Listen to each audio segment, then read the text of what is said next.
A short time ago, the U.S. military carried out massive precision strikes on the three key nuclear facilities in the Iranian regime: Fordow, Natanz, and Esfahan. Everybody heard those names for years as they built this horribly destructive enterprise. Our objective was the destruction of Iran's nuclear enrichment capacity and a stop to the nuclear threat posed by the world's #1 state sponsor of terror. Tonight, I can report to the world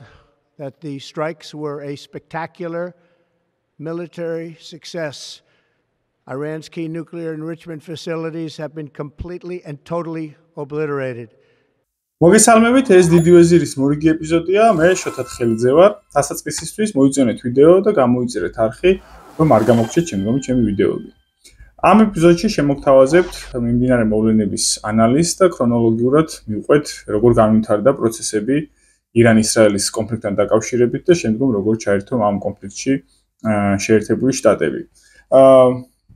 განსაკუთრებით ბოლო დღეებში უკვე ცხადი გახდა, რომ შეერთებულ შტატებს გადაწყვეტილი ჰქონდა აი ამ რეგიონულ კონფლიქტში ისრაელსა და ირანის შორის ჩართულიყო და უშუალო მონაწილეობა მიიღო ამ დაპირისპირებაში,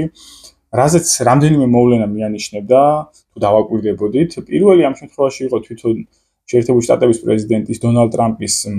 აგრესიული რიტორიკა და ეს ვერბალური ესკალაცია, რომელიც საკმაოდ კატეგორიული და მომთხოვნი იყო ირანის მიმართ, რითაც მსგავსი ესე ვთქვათ აგრესიულობით დონალდ ტრამპი არ გამოირჩეოდა გასული თვეების განმავლობაში. მეორე ასევე ნიშანდობლივი ფაქტი იყო ის, რომ ბოლო დღეებში ასევე გახშირდა თეთრსახში უშიშროების საბჭოს სხდომები, რაც ასე ვთქვათ შემთხვევითი არ იყო და სავარაუდოდ მიმდინარეობდა გადაწყვეტილების მიღების პროცესი, თუ როდის, როგორ და რანაირად მომხდარიყო ჩართვა აი ამ დაპირისპირებაში და რა მიზნები და ამოცანები დაესახა შეერთებულ შტატებს და მესამე ასევე ეს ვთქვათ საგულისხმო იყო დონალდ ტრამპის საკმაოდ ცხარე ვერბალურად გამოხატული აგრესია ეროვნული დაზვერვის სააგენტოს უფროსის მიმართ, ტულსი გაბარდის მიმართ, რომელმაც თავის დროზე სენატის გამოკითხვისას ახსენა, რომ ირანი 2003 წლიდან არ ცდილობს შექმნას ბირთვული იარაღი და ეს წლევანდელ რეპორტშიც იქნა აღნიშნული, ეს მხოლოდ არ იყო ტულსი გაბარდის სიტყვები, ეს წერილობით არის დადასტურებული და აი ამ ტულსი გაბარდის სიტყვებს და მის პოზიციას ტრამპმა უწოდა მტყუილი, რომ ტულსი გაბარდმა არაფერი არ იცის. ესეც მიანიშნებდა იმაზე, რომ პრაქტიკულად გადაწყვეტილება მიღებული იყო აი ამ კონფლიქტში ჩართვის. ხოლო ბოლო დღეს, როდესაც შეერთებული შტატების ტერიტორიიდან რამდენიმე ბიორი ტიპის ავიაბომბდამშენი აფრინდა, რომელთაც შეუძლიათ მსხვილკალიბრიანი და მძიმეწონიანი რაკეტების გადატანა, მათ შორის ეს ბუნკერსაწინააღმდეგო GBU-47 ტიპის რაკეტის გადატანა, პრაქტიკულად ცხადი გახდა, რომ შეერთებული შტატების გეგმა უკვე გააქტიურებული იყო და რჩებოდა რამდენიმე საათი, მაქსიმუმ რამდენიმე დღე იმისთვის, რომ შეერთებულ შტატებს იერიში მიეტანა ირანში ბირთვული პროგრამის პუნქტებზე, კონკრეტულად ურანის გამამდიდრებელ პუნქტებზე, ამ შემთხვევაში ფორდოუს ურანის გამამდიდრებელ პუნქტზე, ნატანცისა და ისპაანის პუნქტებზე. თუ როგორ დასრულდა ეს ავიათავდასხმა და რა ზიანი მიადგა ფორდოს ურანის გამამდიდრებელ პუნქტს, საკმაოდ რთულია ამის დადგენა, გამომდინარე იქიდან, რომ ჩვენ გვაქვს მხოლოდ ეს სატელიტური ფოტოები და ამით შეიძლება მსჯელობა მხოლოდ, რაზეც ჩანს რამდენიმე ხვრელი მიწაში, რომელიც აი ამ ბუნკერსაწინააღმდეგო GBU-47 ტიპის რაკეტამ წარმოქმნა. თუმცა როგორც გითხარით, თუ რა ხდება მიწის ქვეშ, რთულია ამის დადგენა. შეერთებული შტატების მხარემ თავდაპირველად განაცხადა, მათ შორის თავდაცვის მდივანმა პიტ ჰექსეტმა, რომ ფირდოუს პუნქტი სრულად არის განადგურებული და ირანის ბირთვული პროგრამა პრაქტიკულად დასრულებულია, თუმცა მოგვიანებით ეს პოზიცია შერბილდა, მაგალითად JD Vance-მა, ვიცე-პრეზიდენტმა განაცხადა, რომ 100%-ით არ ვართ დარწმუნებულები, რომ ბირთვული პროგრამის ეს 3 პუნქტი, ურანის გამამდიდრებელი პუნქტი სრულად არის განადგურებული, თუმცა მას მნიშვნელოვანი ზიანი მიადგა. ხოლო თავად ირანულ მხარეს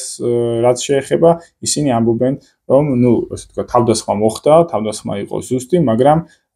ეს ზიანი არ ყოფილა იმ მნიშვნელობის, რომ ასე ვთქვათ, სრულად გაენადგურებინა ეს ფორდოს ურანის გამამდიდრებელი პუნქტი. უნდა აღვნიშნოთ ისიც, რომ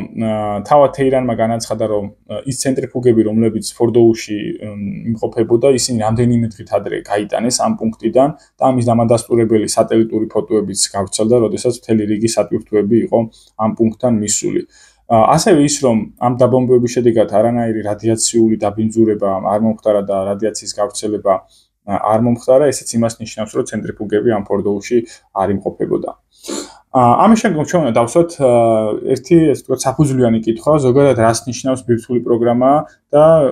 რა შეიძლება ვიგულისხმოთ იმაში, რომ აი მაგალითად ბირთვული პროგრამა განადგურდა, ხო? ბირთვული პროგრამა ეს არ არის რაღაც კონკრეტული შენობა და კონკრეტული რაღაცა დაწესებულება, ხო? ეს არის მთელი ქსელი, სამეცნიერო, ინტელექტუალური, რესურსული, ინფრასტრუქტურული ქსელი, რომელიც არის ქვეყანაში გაფანტული, ხო? ამ შემთხვევაში პირველი რესურსი urani ირანს თავად გააჩნია, შეიძლება მცირე რაოდენობით, მაგრამ საკუთარი რესურსი ეს გააჩნია. მას აქვს ცოდნა იმისათვის, როგორ მოხდეს ურანის მოპოვება და შემდგომ გამდიდრება და ენერგიად გარდაქმნა. ეს ცოდნა იწარმოება ირანის რამდენიმე უნივერსიტეტში, მათ შორის ყველაზე ცნობილი არის ისპანის ტექნოლოგიური უნივერსიტეტი, თეირანის უნივერსიტეტი, ირანის სამეცნიერო უნივერსიტეტი და ასევე თავად ირანის სამედიცინო უნივერსიტეტს აქვს ბირთვული მიმართულება. ამიტომ საკმაოდ პოპულარულია ეს, ასე ვთქვათ, სამეცნიერო მიმართულება ირანში და არაერთი სტუდენტი სწავლობს ამ მეცნიერებას, ამ ბირთვულ მეცნიერებას, რაც იმას ნიშნავს, რომ ირანში არსებობს ზოგადად, ასე ვთქვათ, ადამიანური რესურსი და ინტელექტუალური რესურსი იმისა, რომ მომავალშიც, ასე ვთქვათ, ურანის გამდიდრება და ბირთვული ენერგიის მიღება მოხდეს და ასევე როგორც ვახსენეთ, ცენტრიფუგების მთელი რაოდენობა, რაც ირანს გააჩნდა, ისინი დაზიანებულები არ არიან. ანუ ძირითადი კომპონენტები ბირთვული პროგრამის რეალურად არსებობს. უბრალოდ ჩვენ როგორც ხედავთ, დავუშვათ ის, რომ მაგალითად თუნდაც ნატანცის და ფირდოუს ურანის გამომდიდრებელი პუნქტები განადგურდა, პრაქტიკულად ეს არ ნიშნავს იმას, რომ ირანის ბირთვული პროგრამა დასრულდა, ხო? თუ აი ეს მოცემულობა გვაქვს, მე რაც ვახსენე, ირანს შეუძლია სულ რამდენიმე თვეში, მაქსიმუმ წელში, წელიწადნახევარში ეს მისი, ასე ვთქვათ, ინფრასტრუქტურული ნაწილი, რაზეც ზიანი მიადგა, აღმოფხვრას. შესაბამისად, მხოლოდ ფორდოს და ნატანცის პუნქტების განადგურებით ირანის ბირთვული პროგრამა არ დასრულებულა, მას მხოლოდ ინფრასტრუქტურული ზიანი მიადგა, რომელიც მხოლოდ ნაწილი არის და არაარსებითი ნაწილი არის ამ ბირთვული პროგრამის, რომლის აღდგენაც შესაძლებელია გარკვეულ მომავალში და არც თუ ისე შორეულ მომავალში. ამიტომ შეიძლება ვთქვათ, რომ ისრაელისა და შეერთებული შტატების მიერ დასახული ოფიციალური მიზნები, აი ბირთვული პროგრამის განადგურების სახით, ეს მიზნები არ მიიღწა, ის დროებით გადაიდო. სხვათა შორის სიტყვა გადადებას ხშირად ხმარობდნენ უკვე ბოლო გამოსვლებში შეერთებული შტატების პოლიტიკური კლასიდან, მათ შორის ჯეი დეივისმაც ახსენა, რომ ჩვენ რამდენიმე ხნით გადავდეთ ეს ბირთვული პროგრამა, ანუ ბირთვული იარაღის შექმნის პოტენციალი და ალბათობა. აქედან გამომდინარე, ისმის მთავარი კითხვა არის თუ არა შეერთებული შტატების საბოლოო ქმედება და ის სხვაგვარად აღარ ჩაერთვება კონფლიქტში, თუ ეს არის მხოლოდ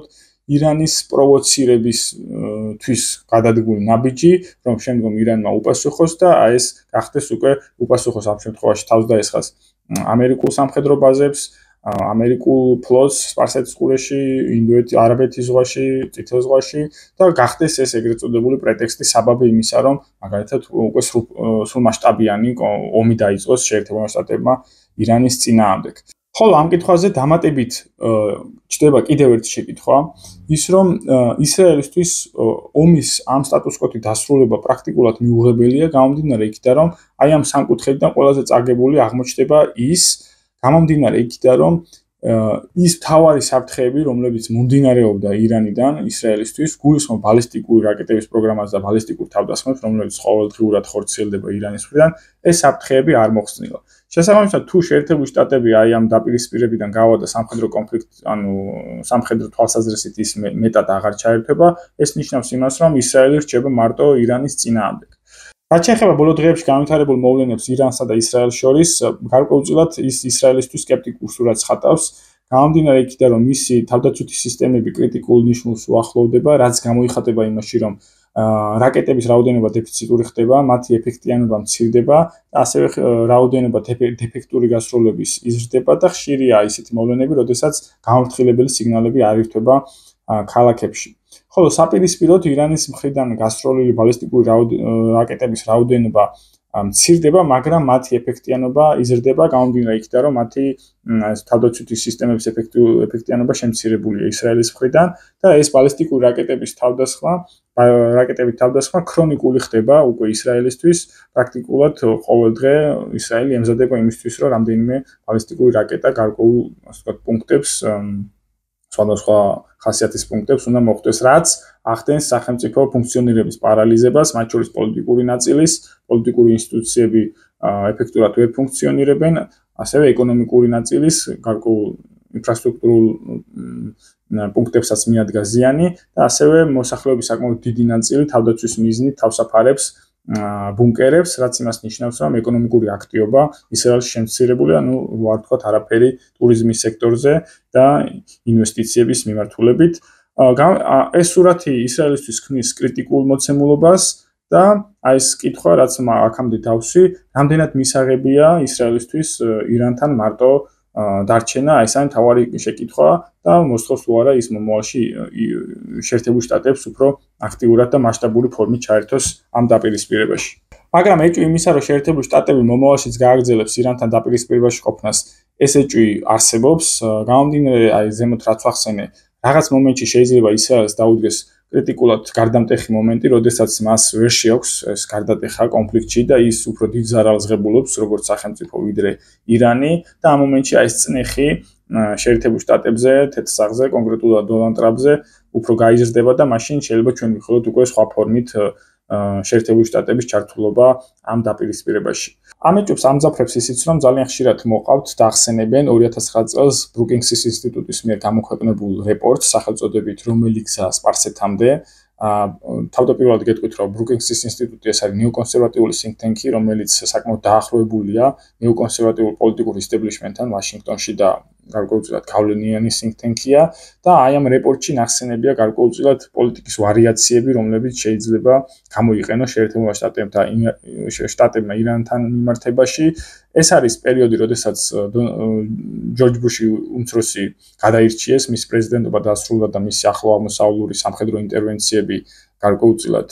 დასრულდა და აირჩიეს ბარაკ ობამა განახლებული მწოხდელობით, ახალი პოლიტიკური ძალით, დემოკრატების სახით და აი ამ დემოკრატებს გარკვეულწილად ჭირდებოდათ ახალი სამხედროობა ირანთან მიმართებაში და აქ შემოთავაზებულია როგორც ხისტი, ასევე რბილი პოლიტიკები, მოლაპარაკებების მექანიზმები, ზეწოლის მექანიზმები, სანქციების მექანიზმები და ერთ-ერთი ალტერნატივა არის ის, რომ ირანთან პოლიტიკა შეერთებულმა შტატებმა მიანდოს ბენიამინ ნეთანიაჰუს. ანუ ბენიამინ ნეთანიაჰუმ განსაზღვროს თუ როგორი უნდა იყოს მომავალში ირანთან შეერთებული შტატების პოლიტიკა და აქ ერთ-ერთ აბზაცში ნახსენებია ისიც, რომ თუ კი ოდესმე შეერთებული შტატები უშუალო კონფლიქტში ჩაერთვება ირანთან, სასურველია ეს კონფლიქტი დაიწყოს ისრაელმა განახორციელოს პირველი სამხედრო აქტიურობა და სამხედრო აგრესია, გამომდინარე იქიდან, რომ მთელი ბრალეულობა და კრიტიკა, რომელიც წარმოიქმნება ამ შემთხვევაში, გადავიდეს ისრაელისკენ და არ დაბრალდეს შეერთებულ შტატებს. ასევე ნახსენებია ისიც, რომ სასურველია შეერთებული შტატების კონფრონტაციაში შესვლა ირანთან მოხდეს გარკვეულწილად ირანული პროვოკაციის საპასუხოდ, რომ გარკვეულწილად მოხდეს ესე იგი ყალბი მოვლენა, რომელიც გახდება საბაბი აი შეერთებული შტატების ინტერვენციის, გამომდინარე იქიდან, რომ ეს იყოს დამაჯერებელი საერთაშორისო საზოგადოებისთვის, თუმცა ახაც აღნიშნავენ, რომ აი ესეთი მსგავსი პროვოკაციული აქტის განხორციელება რთული იქნება, რომ ეს პროვოკაცია იყო ნამდვილად ირანის მოწყობილი. თვითონ ამ დოკუმენტის ეს ნაწილი პრაქტიკულად აყირავებს იმ პარადიგმას, რა პარადიგმაშიც ჩვენ ვშელობთ აი ამ კონფლიქტთან მიმართებაში, ხო? ჩვენ მაგალითად აქ თავარ სუბიექტად განვიხილავთ ისრაელს და ისრაელის ინტერესებს, რომ ისრაელი არის თავარი ირანის მოწინააღმდეგე ძალა და ის რაც ხდება ისრაელის ინტერესებიდან გამომდინარეობს და ისრაელს ეხმარება შეერთებული შტატები და ანუ ისრაელის ზეწოლით ხდება ეს ყველაფერი, თუმცა ამ დოკუმენტის მიხედვით გამოდის ის, რომ არათუ ისრაელი ამ შემთხვევაში სუბიექტი, არამედ შეერთებული შტატები და უბრალოდ ისრაელი არის საშუალება გამოყენებული იმისთვის, რომ შევიდეს აი ამ რეგიონულ გეოპოლიტიკურ დაპირისპირებაში ირანთან, რომ შეერთებულმა შტატებმა აირიდოს გარკვეულწილად ეს საერთაშორისო პასუხისმგებლობები და ბრალეულობა მომავალში. რაც შეეხება თვითონ ირანის საოპერაციო გეგმას, ჩვენ უკვე ვნახეთ ირანის პარლამენტის გარკვეულწილად გადაწყვეტილება რეკომენდაცია, რომ ჩაიკეტოს ჰორმუზის სრუტე. თუმცა ამას ჭირდება უსაფრთხოების საბჭოსა და აიათოლას თანხმედრა და ეს პასუხი ერთ-ერთ პასუხად მოიაზრება შეერთებული შტატების თავდასხმაზე, მაგრამ ჰორმუზის სრუტის სრულად ჩაკეტვა არის საკმაოდ სენსიტიური თემა, გამომდინარე იქიდან, რომ როგორც წინა ეპიზოდში ვახსენე, ჰორმუზის სრუტიდან ნავთობით მარაგდება ირანის მოკავშირე ქვეყნებიც, მათ შორის ჩინეთი და ესე ხელაღებით ამ ნაბიჯის გადადგმა საკმაოდ რთული იქნება, სავარაუდოდ ეს ამ ნაბიჯს ირანი არ გადადგავს მანამდე, სანამ შეერთებული შტატები უშუალოდ სამხედრო კონფლიქტში სრულმასშტაბიან ომში არ ჩაერთვება ირანთან. ასევე იყოს მოსაზრება გამოთქმული, რომ ირანმა შეიძლება გამოიყენოს შერჩევითი მიდგომა, რომ მხოლოდ ის გემები დაბლოკოს და არ გაატაროს, რომლებიც მაგალითად დასავლურ ევროპულ ან შეერთებული შტატებისკენ მიემართება, ან ისრაელისკენ, ან ასე ვთქვათ, მისდამიმტრულად განწყობილი ქვეყნებისკენ, თუმცა ესეც საკმაოდ რთულად წარმოსადგენია, როგორ შეიძლება მოხდეს მსგავსი განხორციელდეს მსგავსი სცენარი. ჩემი აზრით, ირანის მთავარი სამიზნე მაინც დარჩება ისრაელი და ისრაელზე გაძლიერებული ზეწოლა იქნება შეერთებული შტატების თავდასხმაზე პასუხი. ამით ირანი არ მისცემს საბაბს, რომ შეერთებული შტატები ხელახლა დაესხას თავს ირანს, გამომდინარე იქიდან, რომ შეერთებული შტატების თავდასხმის მთავარი საბაბი იყო ბირთვული პროგრამის არსებობა, თუ ბირთვული პროგრამა, როგორც შეერთებული შტატები ამბობს, ასე ვთქვათ, მოშლილია და გადადებულია, მაშინ ასე ვთქვათ, მას აღარ აქვს ეს საბაბი ირანზე თავდასხმის. ამიტომ ისრაელზე ეს ბალისტიკური თავდასხმები შეიძლება მასშტაბური გახდეს, უფრო მტკივნეული გახდეს ისრაელისთვის და ამით საბოლოოდ გამოფიტოს ისრაელის თავდაცვითი სისტემები და რეალურად სამომავლოდ მოახდინოს მთლიან სახელმწიფოს პარალიზება ისრაელის და ეს იქნება პასუხი შეერთებული შტატების აი ამ თავდასხმაზე. აქვე უნდა ვახსენოთ ისიც, რომ ოფიციალურად იემენელი ჰუსიტები ორგანიზაცია ანსარ-ალა ჩაერთო ომში, მათ რამდენიმე დღის წინ განაცხადეს, რომ თუ კი შეერთებული შტატები განახორციელებდა ირანზე თავდასხმას, ისინი ამ ნაბიჯს გადადგამდნენ. ამით რეალურად აღდგა ის სტატუს კო, რომელიც არსებობდა მაისის დასაწყისამდე. მოგეხსენებათ, მაისის დასაწყისში შეერთებული შტატებსა და ჰუსიტებს შორის გარკვეულწილად არაფორმალური გარიგება მოხდა, რომ ჰუსიტები აღარ დაესხმებოდნენ თავს ამერიკულ გემებს და დასავლურ გემებს, ხოლო ისრაელის და ებრაული გემები იქნებოდნენ სამიზნეში, თუმცა ეს სტატუს კო, როგორც გითხარით, აღდგა და ამიერიდან ბაბელმანდების სრუტე კვლავ საფრთხის შემცველი, ან სრულად დაკეტილი აღმოჩნდება ამერიკული და დასავლური გემებისთვის. სხვათა შორის გავრცელდა გარკვეულწილად სიგნალები მოლაპარაკებების თაობაზე შეერთებული შტატების მხრიდან, ასევე სურვილი გამოითქვა ებრაულ მედიაში, რომ მოხდეს დროებითი ცეცხლის შეწყვეტა და რიტორიკაც გარკვეულწილად უკვე შერბილებულია, რომ ჩვენი ეს ჩართულობა ირანის წინააღმდეგ არ არის მიზანმიმართული რეჟიმის ხელისუფლების ცვლილებაზე, რომ ეს იყო მხოლოდ ბირთვული პროგრამის განეიტრალებისთვის, მაგრამ აქაც არის კრიზისული მომენტი, აქ არის ნდობის დეფიციტი, რადიკალური დეფიციტი მხარეებს შორის, რომ მაგალითად შუა მოლაპარაკებების პროცესში იმ დღეს, როდესაც ასე ვთქვათ, ბირთვული მოლაპარაკებების მე-6 რაუნდი ქალაქ მასკატში, ომანში უნდა გამართულიყო, ზუსტად იმ დღეს მოხდა ისრაელის თავდასხმა ირანზე. აქედან გამომდინარე, ირანის მხრიდან გარკვეულწილად, ვერ ვიტყვი, რომ ხა ინტერესი დაკარგულია მოლაპარაკებების მხრიდან, თუმცა აზრი ამ მოლაპარაკებების გარკვეულწილად დაკარგულია და ეს აზრის დაკარგვა გამოიხატება იმაში, რომ მოლაპარაკებები ამ შემთხვევაში უნდა შედგეს შეერთებულ შტატებსა და ირანს შორის და თუ მაგალითად ჰიპოთეტურად ეს მოლაპარაკებები გარკვეულწილად რაღაც შეთანხმებით დასრულდა, ამ შეთანხმების მონაწილე არ იქნება ისრაელი. ანუ ისრაელი მაინც რჩება თამაშგარე, ანუ შეთანხმების მიღმა მყოფი ქვეყანა, რომელსაც ნებისმიერ მომენტში შეიძლება ესკალაცია, სამხედრო თავდასხმა, დივერსია და ასე შემდეგ. ზოგადად ეს კონფლიქტი არის სისტემური კონფლიქტი და სისტემური კონფლიქტი, როდესაც იწყება საკმაოდ რთულია მისი კონსერვაცია. და აი როგორც მაგალითად რუსეთ-უკრაინის კონფლიქტის კონსერვაცია არის საკმაოდ რთული და საბოლოო მიზნის გარკვეულწილად ფორმატის შეთანხმება არის საკმაოდ რთული, სანამ ორივე მხარე საკუთარ მაქსიმალისტურ მიზნებს არ მიაღწევს. დაახლოებით იგივე სიტუაცია ირან-ისრაელის შემთხვევაში, რომ პრაქტიკულად ორივე მხარეს აქვს მაქსიმალისტური მიზნები და ეს მაქსიმალისტური მიზნები თუ არ მიიღწა, ეს ომი დასრულებულად ვერ გამოცხადება. კი, შეიძლება რაღაც მომენტში სამშვიდობო ფორმატზე შეთანხმდეს, თუმცა ანუ მიზნები მიუღწეველი დარჩება ისრაელს და შეერთებულ შტატებს, ხოლო ირანისთვის ყოველთვის და ყოველდღიურად იქნება ებრაული საფრთხე, ებრაული თავდასხმის საფრთხე. მათ შორის პოლიტიკურ ელიტაზე და ჩვენ ნახეთ კიდევაც არაერთი მუქარა აიათოლა ხამენეის მიმართ. კონფლიქტის ამ სტატუს-კვოთი დასრულება ასევე კონტრპროდუქტიული იქნება შეერთებული შტატებისთვის. გამომდინარე იქიდან, რომ ორი დასახული მიზანი, რომელსაც ხშირად ვახსენებ, იქნება მიუღწეველი. პირველი, რომ ირანის ბირთვული პროგრამა საბოლოოდ არ განადგურებულა. მისი აღდგენა საკმაოდ მარტივია ირანისთვის, როდესაც გარკვეულწილად მშვიდობის გარკვეულწილად ფორმატი მოიძებნება რეგიონში და მომავალში შეიძლება ვიხილოთ ბირთვული ირანიც კი, ამისი ალბათობა საკმაოდ მაღალია და საკმაოდ დიდი წნეხია თვითონ ირანულ საზოგადოებაში პოლიტიკური ელიტის მიმართ და თეოკრატიული სისტემის მიმართ, რომ დაუყოვნებლივ გააკეთოს ასე ვთქვათ ბირთვული იარაღი შემდგომი თავდასხმების პრევენციისთვის ირანმა და ეს არ უნდა გამოვირიცხოთ მომავალში და ასევე ნახეთ ბირთვული ქვეყნების მზაობა, რომ აი ამ ბირთვული იარაღის შექმნაში დაეხმარონ ირანს და ასევე რაც თავარია ის ასე ვთქვათ უფრო მასშტაბური მიზანი, რაც შეერთებულ შტატებს დასახული ქონდა ამ კონფლიქტში და რაზე საუბრითაც გაჯერებული იყო დასავლური მედია კონფლიქტის პირველ დღეებში, გულისხმობ ხელისუფლების სისტემის ცვლილებაზე, თეოკრატიული სისტემის ცვლილებაზე. ამ სისტემას არათუ რყევები მოხდა, შერყევა მოხდა მისი, გარკვეულწილად ძირის გამოთხრა, არამედ პირიქით ეს სისტემა, რომელიც შეიძლება ვთქვათ, რომ თანამტანობით უფრო სუსტდებოდა